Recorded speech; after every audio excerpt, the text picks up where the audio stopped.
Hi everybody, how you doing? I'm here today to give you another talk.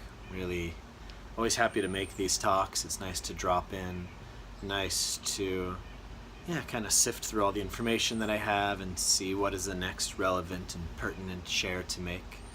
And also moving forward, I would ask please, reflect for yourselves and let me know in the comments what you would like me to talk about. Let me know where you're at, where your meditations are at, how you're feeling. I am here for you also, so besides just these talks and the meditation videos themselves, also let this group, this meditation mastery group, be a little bit of a platform for dialogue and really make the most of it. So, a former Buddhist monk sitting here, trained with a lot of great masters, and I can really help you out wherever you're at in your path and your practice to kind of guide you forward. And also in your life, so if there's any specific things you're struggling with, just how to deal with the mind, even out of the meditation, these are also things that I can share with you and help. So please make the most of this and let me know what's going on with you. So in today's talk, I wanted to talk about one of the very basic kind of qualities that one should start to develop when they practice, when they meditate. And there's something in Buddhism, and it's called the 5 powers, or the 5 controlling factors. And the first one of these is trust. Trust / faith / confidence. So these words, they kind of put together a little bit. And I was once reading, the Buddha described it like if an elephant hunter is going into the woods and he's looking for the elephant, first he'll go to a jungle where people are, and he'll ask them, are there elephants around? And he's not really sure, but this is a good place. So he kind of has a little bit of trust, but not really sure at all. And then one of the people said, yes, we saw an elephant 2 days ago. It's in the forest, it's in the jungle that way. So then the Buddha said, once this person relays this information, suddenly you have more trust, that your heart almost feels, it's happy, it's joyful, it's inspired. Oh yes, it's this way. But still, maybe it left. They don't know if they'll find it. They don't know where they're at. So they'll go into the jungle and they'll track this elephant and they'll look, and then maybe they'll see an elephant, footprints, and then they know, okay, there's definitely an elephant in here. So now my faith is around 70%, my trust, my confidence, but I'm not exactly sure. I have to see. And this continues on, and maybe they'll see broken branches, and maybe they'll hear an elephant call in the distance. And their trust, their faith keeps growing, and it keeps compounding on itself until eventually maybe they see the elephant finally, and now their faith, their confidence is solid. They know that there is an elephant here. So when we practice meditation, it's very similar to that. You begin from a place of maybe feeling restless, you have a lot of anxiety, you're not really sure how to kind of solve these things in you, but you heard there's this thing called meditation that you want to try out, right? So these people tell you, oh yeah, there's this thing, there's this peace found that way, maybe you can go find it, right? So you have a little bit of trust. Oh, you look, and then you sit down and you start to meditate and you breathe, and it feels kind of good, and it's sort of working, but not really, and it kind of comes and goes pretty quickly. So you know that it's maybe out there, but maybe it's not for you. Maybe you're just somehow broken or not a good meditator, and you're trying, and then maybe you get a little more peace, and then it makes sense a little bit more, and then the mind kind of plays with you and you play with it, and eventually throughout the path, as you keep going, the more experiences you make. The more experiences you make of peace, the more experiences you make of understanding, of resolution in yourself. You start to solidify that trust, that faith, that belief, until you make these really deep and powerful experiences in meditation, and then okay, this works, this is the way. And then nobody can sway you any differently, right? There's no more doubt. So this isn't a kind of blind faith when we talk about faith. I was born into a Jewish family, and I went a lot to temple, and we sit and we listen to talks on God, and we have the Bible, and there's this kind of religious faith where it's like, well, there's really never a way for you to know what's true and what's not true within this, but because you are Jewish, you are of this religion, of this faith, this is what you are to believe, right? This is a faith that you take because it's just been passed down, And you're never necessarily going to get any validation. Are your beliefs correct or not? Right? Have you placed your faith in the right place? Or have you, as they say, put your ladder up the wrong wall? Yeah, there's never really a way for you to know. In Buddhism, the way that they talk about faith and confidence is that it is all to be followed up by an experiential understanding. That everything in Buddhism, all of the teachers, all of these things in meditation, these are all things to be experienced by you. That you're doing this to make an experience of liberation, of peace, of freedom, of nirvana, eventually. So in this path, on this practice that we're doing, it's really important that you take this faith, you take this, the words that I'm saying to you, the guidance, the instructions, and you take it almost as if I was telling you there's an elephant in the jungle. I know, I've seen it. Yeah? So you have this trust, at least towards me, that I'm not going to lie to you. At least know that I'm telling you the truth. But now it's up to you to slowly make these experiences and strengthen that faith and know for yourself. As the Buddha said, the wise will know for themselves. So to know for yourself, to make that experience so it's solidified. And this happens through practicing. This happens through actually doing it, going through the motions of meditation and starting to get slowly results. The interesting thing about faith in meditation specifically is that meditation can also only happen when there is no more doubt. That doubt is one of the hindrances to meditation. If you're sitting here and you don't think it's going to work, you don't really know, you're kind of becoming restless, you're thinking about it, maybe I'm doing it wrong, maybe it's not for me, maybe there's something wrong with me. Some people, they just feel overwhelmed. They're sitting here to meditate and it's one more thing that I can't figure out, one more thing that I feel bad about myself for. Sometimes we can use that meditation practice against us to actually hurt our minds, to make us feel worse about ourselves because of this doubt, because of these expectations. So doubt itself is fundamentally a hindrance to meditation. It's an obstacle. And if the mind is doubting, the mind can't be peaceful. If your mind is in doubt, you're not going to actually be able to relax. So you need to bring up a little bit of this faith, this confidence at the beginning, and you need to kind of bring up even a little bit more than you've experienced to begin with. That you have to hear Seth saying to you, everything's going to be fine, it's going to work, you're doing great. And even if right now it's not making sense, just say, okay, you know what, I'm going to give this a shot, I'm going to try out this faith, right? I'm going to try sitting here and just relaxing and breathing and letting go. There's something really important about faith, and maybe we'll even start using the word trust now for this next part, is that one could actually even say that the practice of meditation is a practice of trust, of riding out the trust, of sitting, breathing, smiling, relaxing, and just trusting. Just relax and trust and allow it to happen, right? And it's hard to allow something to happen if you don't have trust. Trust really helps us let go. When we trust, when we're able to not feel the need to control, when we can trust, we can really open up to the experience and go through it more smoothly. This is also true in life. This is also true in relationships. This is true, when you play the stocks in some different ways. You don't kind of put all your money in and then just close it off and say, I don't care. But you'll put your money into a stock and then you'll look at it and you'll feel into it.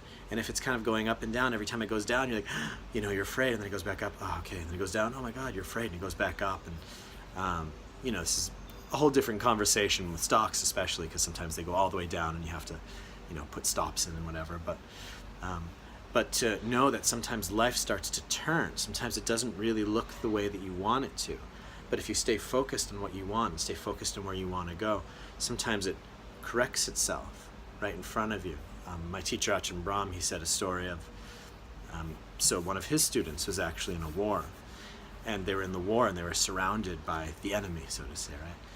And as they were sitting there in the war, this British captain, he got a report from one of his scouts that the enemy had surrounded them.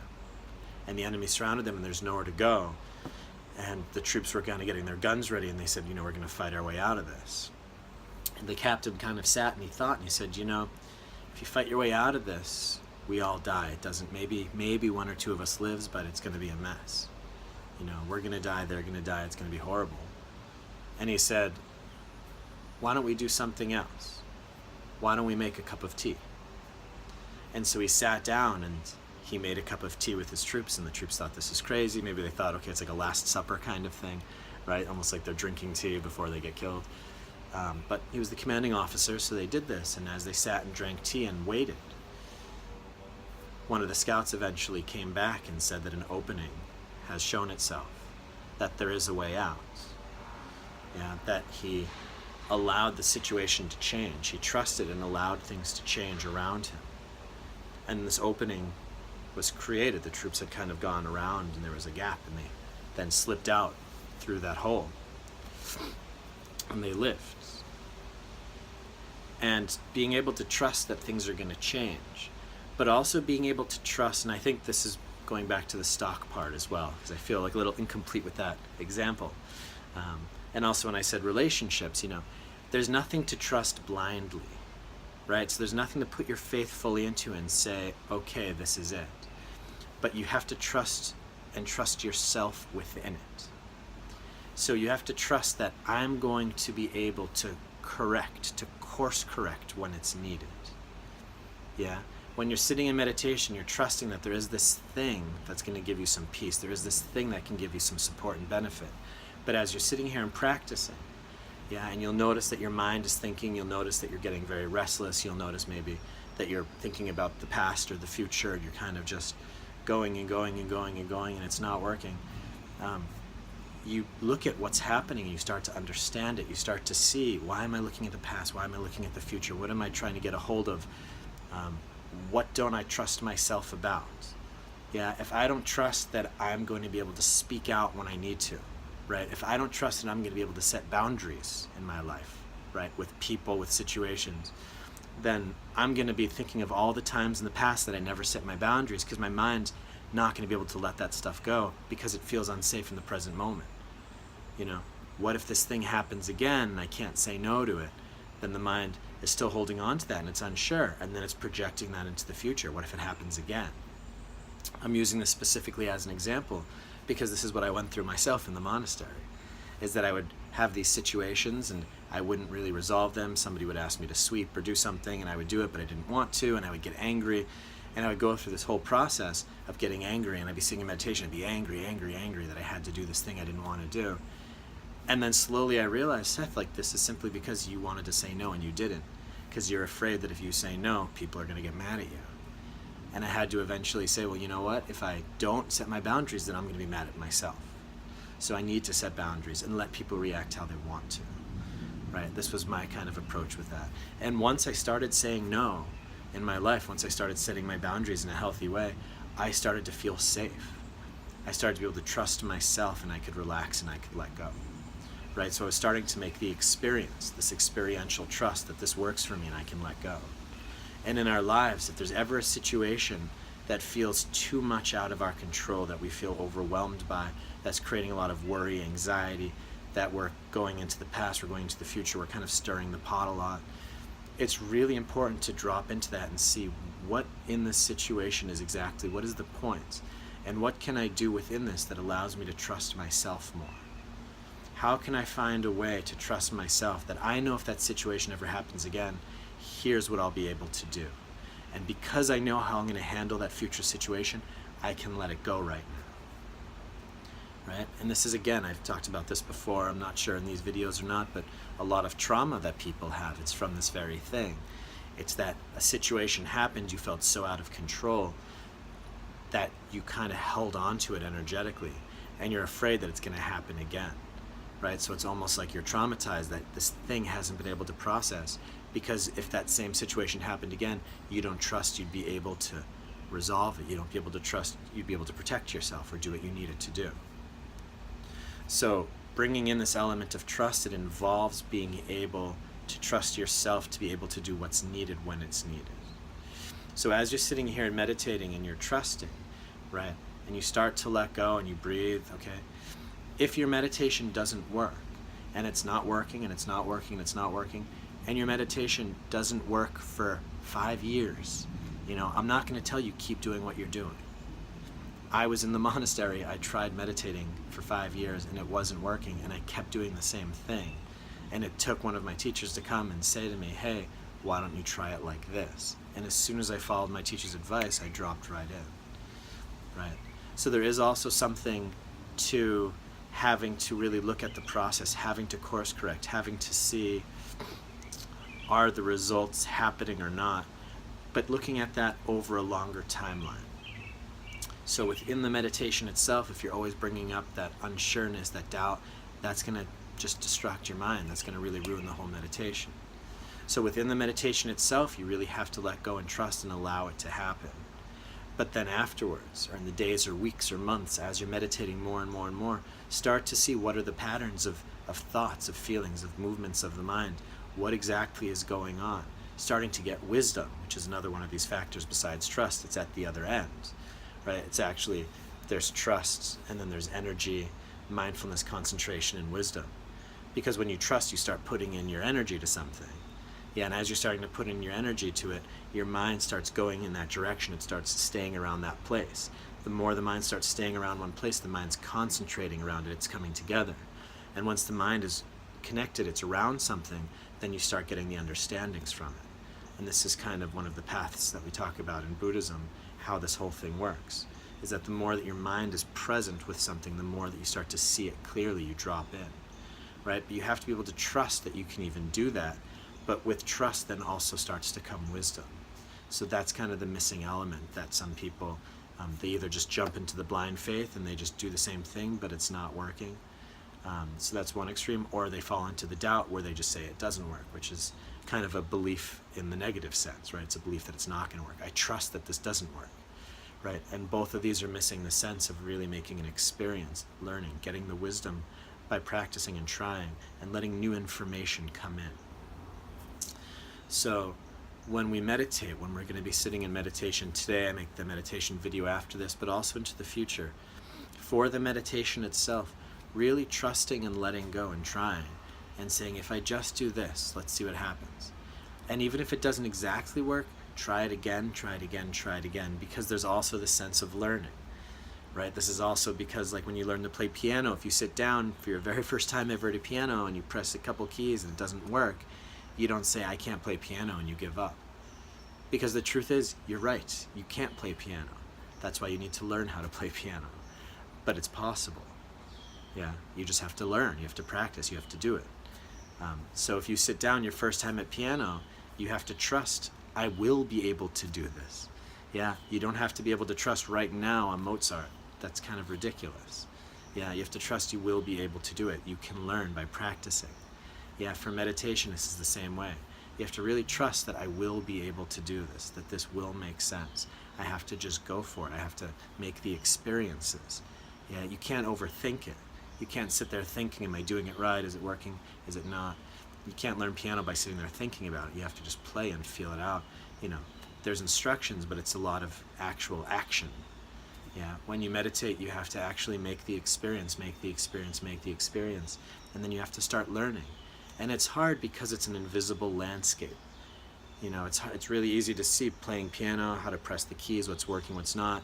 When you're driving a car, you can see who's a good driver, who's a bad driver right away. You could listen to music and see who's a good piano player or not right away. Yeah, but to see who's a good meditator, if you have 100 people sitting in front of you and everyone's just sitting there with their eyes closed, you have no idea.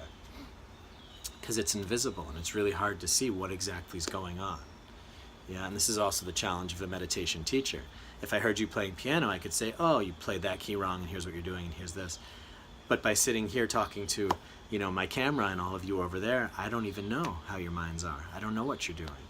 Yeah. So I'm giving you some of these pointers. I'm giving you some of the basic kind of rules and examples, and then you need to really look for yourself and use it, right? So it's kind of, you're taking this, my advice, my teachings, and you're implementing them, and then you're looking for yourself what works, what doesn't work. It's an active experiential process that you're getting wisdom by going through.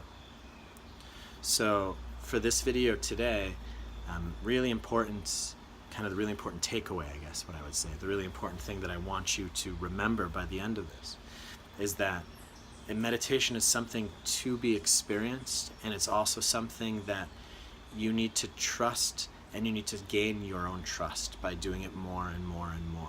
That you start learning what's the way to do it, how does it work, what are the nuances within the mind when I start practicing. Yeah, and kind of connecting back to my last few talks, really remembering that in each kind of stage of the meditation, what always kind of moves you forward is a sense of contentment. It's being able to let go, it's being able to feel safe in this present moment. So when you are meditating and something's not working, instead of dropping into doubt, which makes the mind more restless, in that moment, trust. Trust that it's okay. Yeah, my mind's been thinking this whole meditation. Just drop into trust, like it's okay. Yeah, it is working. Just give it a second. And then drop into the present moment and just be here and breathe. Yeah, come back to that sense of being. Not letting bad results right away throw you off your game, but letting it come and come. The thoughts come, they go, they come, they go, they come, they go. And just trusting, saying it's okay, it's okay, it's okay. And this present moment is okay. And it actually feels good just to sit here. And who needs to meditate anyway, because it just feels good to sit here.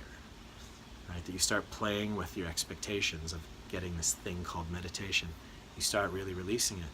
And finally it just starts to feel really open, really relaxed, relaxing. It starts to feel really peaceful. And your trust then starts to become established because you say, okay. When I let go, then you understand through experience, that's what letting go means. Yeah, that's what contentment means. Yeah, this feels so good. Oh my gosh, I now know for myself, this does work, this is the way. And then I know, wow, and it even goes deeper. Yeah, wow, I can keep dropping in. Yeah, and then you really make these great experiences. It's kind of like this funnel. Once you start collecting it in, it starts to really condense and shoot down the path, as it were. So please feel free to send me some feedback, to write to me about how you're doing, how your practice is doing, what's going on with you, what are your thoughts. And really just remove any doubts. Doubting doesn't help. So just trust that this does work, that there is a way forward, and really just sit and breathe and be and allow, and just let go, let go, let go. And then over time you could start to reflect, and you'll start to gain wisdom about what you need. And trust that you will be able to do that as well. Trust that you will make breakthroughs if you keep practicing. Yeah, so doubt has no place. Instead of doubt, we make experiences, right? Instead of just doubting, we make efforts. We keep putting ourselves out there. We keep meditating. We keep doing it. Yeah, doubt can be a block. It can stop you from doing it anymore. So when you feel that feeling of uncertainty come up, just say, well, then let's become certain by doing it. So practicing is the only way to move through that. And once you've moved through that, you know, and that's unshakable. So that's my talk for today, to work on the trust aspects, which also includes a little bit of patience, which also includes a little bit of letting go, which also includes slowly getting wisdom and making experiences. So many qualities all tied in like a big web. Just as a seed needs soil and water and sun and time and space to grow, yeah, so our mind needs all of these different qualities kind of resonating in just the right way for the mind to blossom into the meditative state. So thank you for listening today, and good luck with your practice. And again, please give me feedback on how you're doing. Let me be a part of your practice. Let me guide you more directly. Yeah, that's why I'm here.